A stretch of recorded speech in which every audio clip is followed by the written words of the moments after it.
ಇದೀಗ ಮತ್ತೆ ಬರ್ತಾ ಇದೆ ಅಗ್ನಿಸಾಕ್ಷಿ ಧಾರಾವಾಹಿ.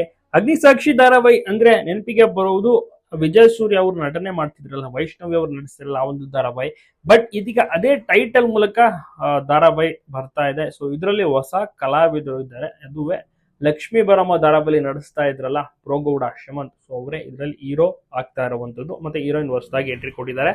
ಆದ್ರೆ ಹಳೆಯ ಟೈಟಲ್ ಅನ್ನೇ ಇಟ್ಟಿದ್ದಾರೆ ಈ ಒಂದು ಧಾರಾವಾಹಿಗೆ. ಅಗ್ನಿಸಾಕ್ಷಿ ಅಂತಾನೆ ಒಂದು ಶೀರ್ಷಿಕೆ ಈ ಒಂದು ಧಾರಾವಾಹಿಗೂ ಕೂಡ. ಸೊ ನೋಡ್ಬೇಕು ಯಾವ ರೀತಿ. ಇದರಲ್ಲಿ ಬ್ರೋಗೌಡ ಅವರು ಅಗ್ನಿ ಪಾತ್ರವನ್ನ ಮಾಡ್ತಾ ಇದ್ದಾರೆ. ಇನ್ನ ಹೊಸ ನಟಿ ಹೀರೋಯಿನ್ ಅವರು ಸಾಕ್ಷಿ ಎಂಬ ಒಂದು ಪಾತ್ರ, ಅದಕ್ಕೆ ಅಗ್ನಿ ಸಾಕ್ಷಿ ಅಂತ ಟೈಟಲ್ ಇರುವಂತದ್ದು. ನೋಡ್ಬೇಕು ಯಾವ ರೀತಿ. ಇದರಲ್ಲಿ ಒಂದು ಶ್ರೀಮಂತನ ಒಂದು ಗೆಟಪ್ ನಲ್ಲಿ ಕಾಣಿಸ್ಕೊತಾ ಇದ್ದಾರೆ ಬ್ರೋಗೌಡ. ಈ ಧಾರಾವಾಹಿ ಬರುತ್ತೆ ಅಂತ ಯಾರು ನಿರೀಕ್ಷೆ ಸಹ ಮಾಡಿರಲಿಲ್ಲ. ಅದುವೇ ಹಳೆ ಧಾರಾವಾಹಿ ಹೆಸರನ್ನೇ ಈ ಧಾರಾವಾಹಿಗೂ ಕೂಡ ಇಟ್ಟಿದ್ದಾರೆ. ಅದು ಮತ್ತೆ ಬ್ರೋಗೌಡ ಅವರು ಇತ್ತೀಚೆಗಷ್ಟೇ ಲಕ್ಷ್ಮೀ ಬರಮದಲ್ಲಿ ಮಿಂಚಿದ್ರು, ಮತ್ತೆ ಬಿಗ್ ಬಾಸ್ ನಲ್ಲೂ ಸಹ ಮಿಂಚಿದ್ರು. ಸ್ವಲ್ಪ ಗ್ಯಾಪ್ ಬಳಿಕ ಮತ್ತೊಮ್ಮೆ ಇವರು ಕಿರುತೆರೆಗೆ ಎಂಟ್ರಿ ಕೊಟ್ಟಿದ್ದಾರೆ. ಈಗಾಗಲೇ ಸಿನಿಮಾದಲ್ಲೂ ಸಹ ಒಂದು ಪಾತ್ರಗಳನ್ನೆಲ್ಲ ಮಾಡಿದ್ದಾರೆ. ಕಿರುತೆರೆಗೆ ಬಂದು ಅಗ್ನಿಸಾಕ್ಷಿಯಲ್ಲಿ ಮಿಂಚೋಕೆ ರೆಡಿ ಆಗಿದ್ದಾರೆ ಇದೀಗ ಬ್ರೋಗೌಡ ಅವರು.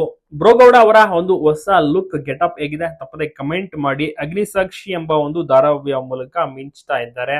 ಶೂಟಿಂಗ್ ಕೂಡ ಸ್ಟಾರ್ಟ್ ಆಗಿದೆ. ಈಗಾಗಲೇ ಪ್ರೋಮೋ ಕೂಡ ರಿಲೀಸ್ ಆಗಿದ್ದು ಜನರು ತುಂಬಾನೇ ಖುಷಿ ಪಟ್ಟಿದ್ದಾರೆ ಈ ಒಂದು ಹೊಸ ಪ್ರೋಮೋವನ್ನ ನೋಡಿ. ಯಾಕೆಂದ್ರೆ ಇವರು ಸಖತ್ತಾಗಿ ಗಡ್ಡ ಬಿಟ್ಟಿದ್ದಾರೆ. ಲಕ್ಷ್ಮೀ ಬರಮದಲ್ಲಿ ಕಂಪ್ಲೀಟ್ ಅದೊಂದು ಬೇರೆ ರೀತಿಯ ಒಂದು ಕ್ಯಾರೆಕ್ಟರ್ ಆಗಿತ್ತು. ಲಕ್ಷ್ಮೀ ಬರಮ್ಮ ಧಾರಾವಾಹಿ, ಭಾಗ್ಯಲಕ್ಷ್ಮಿ ಮತ್ತೆ ಲಕ್ಷ್ಮೀ ಬರಮ್ಮ ಸೋದು. ಈಗಿನ ಕೂಡ ಭಾಗ್ಯಲಕ್ಷ್ಮಿ ಬರ್ತದೆ. ಲಕ್ಷ್ಮೀ ಬರಮ್ಮ ಧಾರಾವಾಹಿ ಮುಗಿದೆ, ಸುಮಾರು 1 ವರ್ಷಗಳಾಗ್ತಾ ಬಂತು. ಅದಾದ ಬಳಿಕ ಈಗ ಅಗ್ನಿಸಾಕ್ಷಿಯಲ್ಲಿ ಆಫರ್ ಸಿಕ್ಕಿದ್ದು ಈಗ ಇದರಲ್ಲಿ ನಟಿಸೋಕೆ ಸಿದ್ಧವಾಗಿದ್ದಾರೆ. ಪ್ರೋಮೋ ಕೂಡ ರಿಲೀಸ್ ಆಗಿ ಚೆನ್ನಾಗಿ ಓಡ್ತಾ ಇದೆ.